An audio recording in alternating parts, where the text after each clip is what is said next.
گفتگو یہ ہے کہ اگر ہم نے استصحاب کو اصل عملی مان بھی لیا تو کیا یہ استصحاب اصل عملی عقلی ہے یا اصل عملی شرعی ہے؟ اس لیے کہ بہرحال ایک اصل عملی شرعی کا بھی احتمال دیا جاتا ہے، کیونکہ ہمارے پاس روایت ہے لا تنقض الیقین بالشک بل خذہ بیقین، حالت شک سے نکالنے کے لیے اصل عملی ہے اور اس کو شریعت نے معین کیا ہے، اس لیے اصل عملی شرعی ہو گیا۔ لیکن دوسری طرف اصل عملی عقلی بھی مانا گیا ہے بعض احتمالات کی بنیاد پر۔ اصل عملی شرعی مانے تو اصل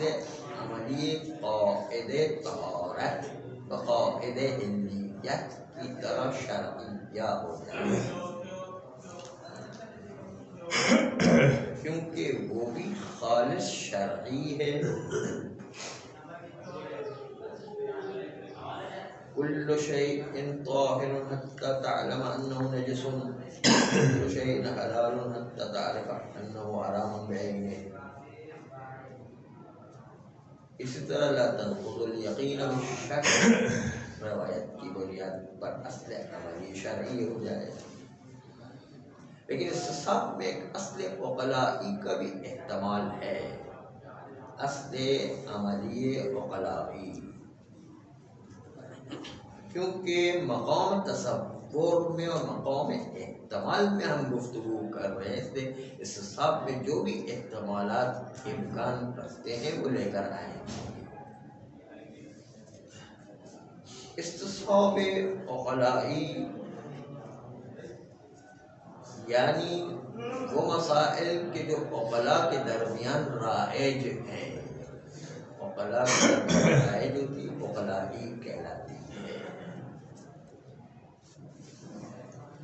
یہ ایسا نہیں کہ صرف جنبہ اموریت و طریقیت رکھتا ہو، بلکہ اس میں عقلاء کی روش اور عقلاء کے درمیان کے مسائل رائج ہیں۔ کبھی عقلاء مسئلے کو کسی چیز پر بنا رکھتے ہیں بدون ان کے اس مسئلے میں کوئی رجحان دیکھیں، کبھی کبھی عقلاء بنا رکھتے ہیں رجحان دیکھے بغیر، جیسے ٹریفک کے قانون ہے کہ وہ کسی رجحان کو دیکھے بغیر ایک روڈ کو وہاں نکال دیتے ہیں، کبھی دو روڈ کو نکال دیتے ہیں، وہ جو ہے اپنے جو بھی ان کو تصور میں مناسب لگتا ہے۔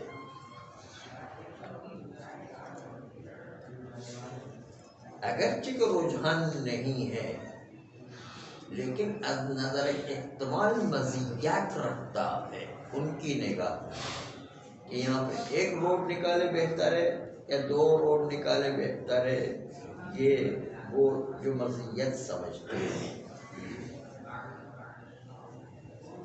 بس بعنوان اصل عقلائی وہ کسی مزیت کو دیکھ کر بدون اس کے کسی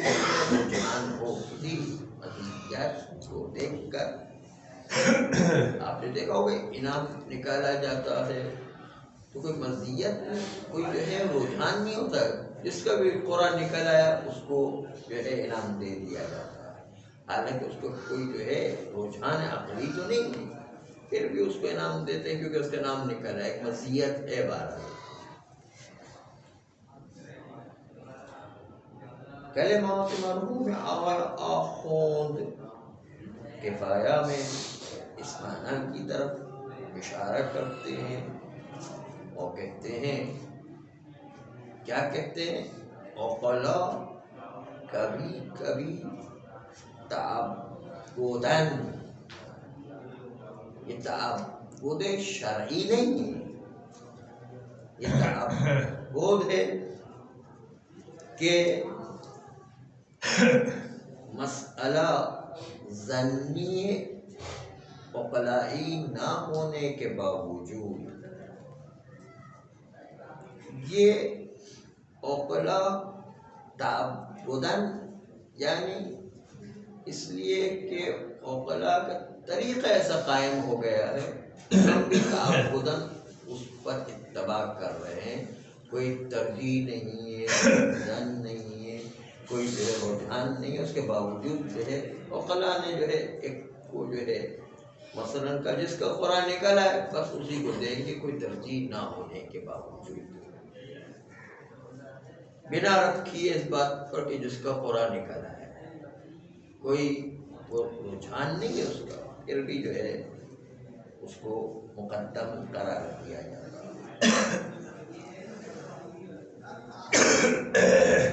شاید اصل عدم نقل از نظر عقلا اس طریقے پر ہی ہو کہ چیز اپنی جگہ پر کوئی قائم ہوئی تھی، انشاءاللہ اب بھی وہ اپنے مقام سے منتقل نہیں ہوئی ہوگی، جیسے لفظ صلاۃ قائم ہوا تھا نماز، اور قائم ہوا تو دعا کے معنی میں، اب شک کرتے ہیں کہ نماز کے معنی میں منتقل ہوا یا نہیں ہوا، اصل عدم نقل جاری کرتے ہیں، عقلا کی روش اس طرح بنا رکھتے ہیں، اگرچہ کہ اصل عدم نقل پر کوئی رجحان نہیں ہے، بغیر ظن و رجحان کے ایسی بنا رکھتے ہیں کہ جو چیز تھی اسی پر بنا رکھو۔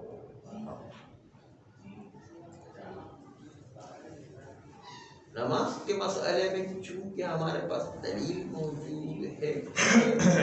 لفظ صلاۃ دعا کے معنی سے منتقل بنماز ہو گیا، پیغمبر اسلام صلی اللہ علیہ وسلم نے فرمایا صلو کما رأیتمونی، اس طرح نماز پڑھو جس طرح مجھے آپ دیکھتے ہو۔ معذرت کے ساتھ یہ پورے میں جو ہے سب رجحان بندے کا نہیں ہوتا، لیکن اللہ کا حکم تو شامل ہوتا ہے نا۔ اللہ کا حکم واقعی نہیں پتہ ہے، لیکن ہمارا وظیفہ مقرر ہو جاتا ہے بس کہ ہمیں کرنا کیا ہے، تحیر سے نکلنا۔ دوسرا احتمال یہاں پر دیا گیا ہے وہ طریقی کہتے ہیں استصحاب کا احتمال دیا گیا ہے،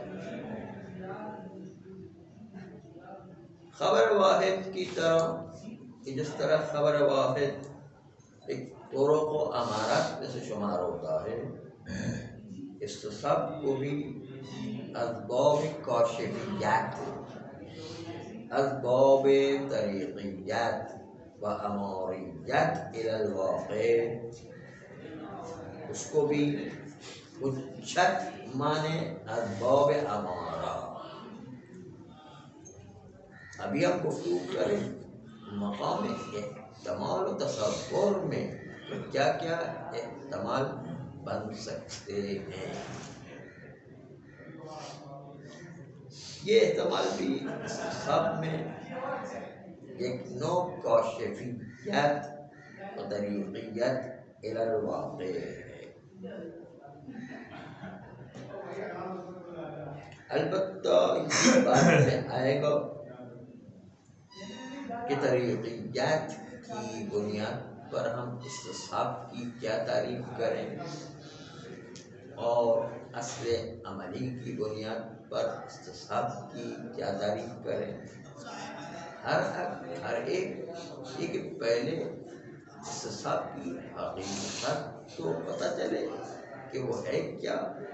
اس کے بعد اس کی تعریف کو معین کریں.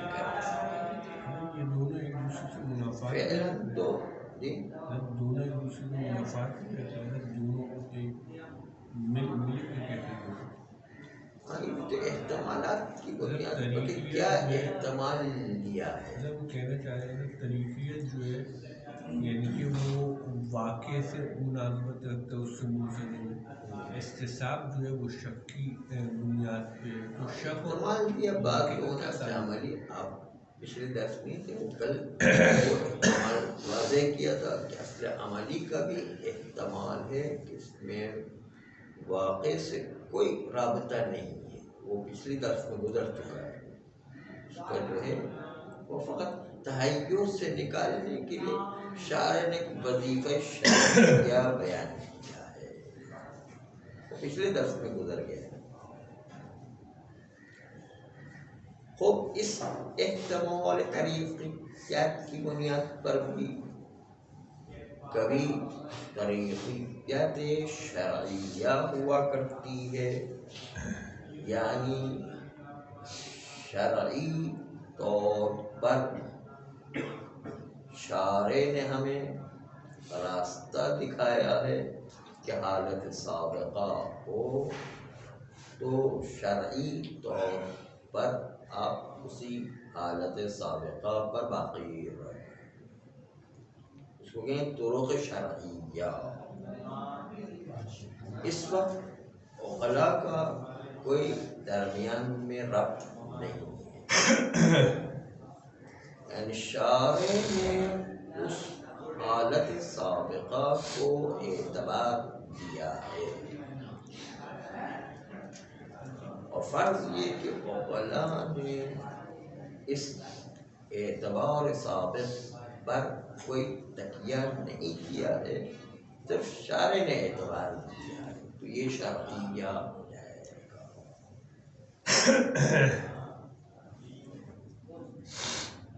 لیکن ایک احتمال یہ ہے کہ خبر واحد کی طرح استصحاب بھی ایک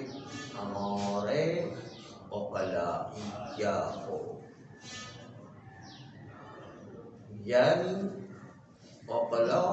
عالم نے دیکھا کہ ایک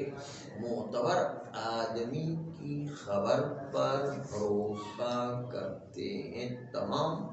عقلاء عالم کی روش یہ ہے.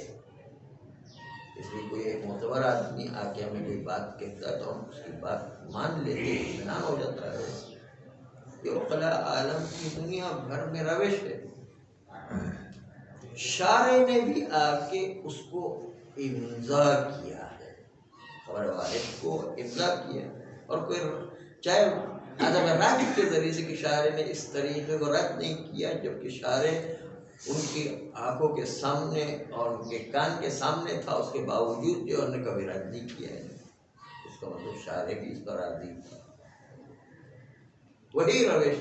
کہ جو خبر واحد میں جاری رکھی استصحاب میں بھی جاری رکھے. اور کہیں استصحاب میں شارع نے گزشتہ حالت کو اعتبار دیا ہے عقلاء عالم، اور اعتبار دینے کے بعد شارع نے بھی اس کو منع نہیں کیا ہے. تو خبر واحد کی طرح یہ بھی ہو جائے گا طریق عقلائی، نہ طریق شرعی. طریق شرعی میں شریعت کی لا تنقض الیقین بالشک بل انقض بیقین آخر کو اعتبار میں عقلاء کی طرف نظر ہی نہ ہو، عقلاء کا کوئی تکیہ ہی نہ ہو. فرض یہ کہ عقلاء کوئی حالت سابقہ کو اعتبار نہیں دے، پہلے شرعیہ یہ ہے، اب جو ہے عقلائیہ یہ ہے کہ نہیں،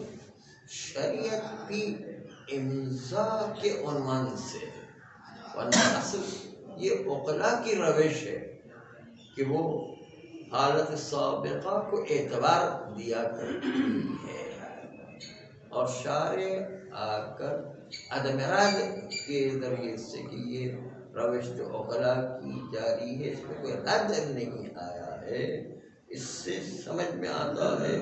کہ شارع بھی اس عقلاء کی روش پر راضی تھا، لیکن اصل بنیاد عقلاء کی ہے۔ شارع کی وجہ سے نہیں دیکھ رہے، جی شارع کی وجہ سے نہیں دیکھ رہے، شارع کی طرف نہیں دیکھ رہے، شارع بس وہ ابداع کر رہا ہے، ٹھیک کافی ہے، عدم رد کے ذریعے سے ابداع کر رہا ہے، کافی ہے۔ صاحب یہ عقلاء عالم سے کیا مراد ہیں؟ یہ یعنی آپ خود آپ لوگ ہیں جنرل پبلک، عقلاء عالم جنرل پبلک، اس کا نہ کوئی مذہب سے تعلق ہے، نہ کوئی شیعہ سے تعلق ہے، نہ اسلام سے تعلق ہے، کسی سے تعلق ہے، کافر بھی اس میں شامل ہوا عقلاء، اس کو یہ جنرل پبلک۔ مسلمانوں کی اور ان کی فکر میں تو فرق سے کافی، اس مسئلے میں فرق نہیں ہے کہ ایک قابل بھروسہ شخص پر اعتماد کرتے ہیں، کسی میں قابل بھروسہ الگ ہے، ہمارے لیے قابل بھروسہ ہے، قابل بھروسہ اس کے لیے، ان کے لیے بھی قابل بھروسہ ہوگا، اعتماد کریں گے، شرائط مختلف سے ایک ہاں ان کے اپنے اعتبار کی لحاظ سے قابل بھروسہ کافی ہے، اس میں اسلام کا کوئی دخل نہیں ہے، اس میں اللہ کا ماننا بھی کوئی ضروری نہیں ہے، بلکہ وہ بالکل کمن اصل ہے، پھر بھی اس کو دیکھتا ہے کہ ہاں یہ قابل بھروسہ آدمی ہے، اس پر بھروسہ کیا کرتا ہے۔ جیسے آپ کو یاد ہوگا کہ پیغمبر اسلام صلی اللہ علیہ وسلم نے جب جو ہے پہلی مرتبہ تبلیغ کا کہا تھا تو وہ لوگ پیغمبر کو بھروسہ کر رہے تھے کہ آپ صادق و امین ہیں، تو یہ کافر مخالف ہونے کے باوجود بھی بھروسہ کر رہے تھے، کیونکہ اطمینان تھا ان کو کہ نہیں صحیح بول رہے ہیں۔ اصل نقطہ یہ عقلائی روش ہے، حالانکہ وہ مخالف تھے کہ اس کے باوجود بھی مان رہے تھے کہ ہاں صحیح کہہ رہے ہیں۔ یعنی شادی کا وقت تو ہونا ضروری ہے، جی قابل بھروسے کے لیے قابل بھروسہ بس ہونا کافی ہے، صادق و امین ہونا کوئی ضروری نہیں۔ تو یہ جو ہے روش اس کو جاری رکھا گیا۔ ایک پانچواں احتمال بھی دیا گیا ہے، اور وہ یہ ہے کہ استصحاب کو قاعد احتیاط کی طرح، کہ جس طرح اخبار کی شک کے بدبی میں سگریٹ حرام ہے یا حرام نہیں ہے، اس کے اندر احتیاط کرتے ہیں، اس بنیاد پر کہ بہرحال احتیاط واقع کو حاصل کیا کرتا ہے، اس لیے جو سگریٹ حرام ہے یا حرام نہیں ہے، اگر نہیں پئیں گے تو کوئی تو نقصان نہیں ہے، یعنی حرام ہونے کو کوئی خطرہ نہیں، پئیں گے تو خطرہ ہے۔ بہرحال استصحاب میں بھی جو ہے وہ یہی کہ احتیاط کریں کہ ہم واقعی کو حاصل کرنے کے لیے، یہ جو ہے قاعد احتیاط سے تشابہ قرار دیا استصحاب، صرف یہ کہ احتیاط اس لیے کرتے ہیں کہ واقع کو ان کو حاصل کرنا تاکہ جو ہے کسی بھی طرح سے اللہ تبارک و تعالیٰ کی مخالفت نہ ہو، اس لیے ہم احتیاط کریں۔ یہ پانچواں طریقہ تھا، کیونکہ جو ہے دو طریقے اصل عملی میں ہیں، دو طریقے امارہ میں ہیں، شرعی و عقلی، اور پانچواں طریقہ قاعد احتیاط سے تشابہ قرار دینا استصحاب، کہ وہاں پر بھی واقعے کو حاصل کرنے کے لیے احتیاط کیا کرتے تھے، یہاں پر بھی واقعے کو حاصل کرنے کے لیے احتیاط قرار دیں۔ صلی اللہ علیہ وسلم۔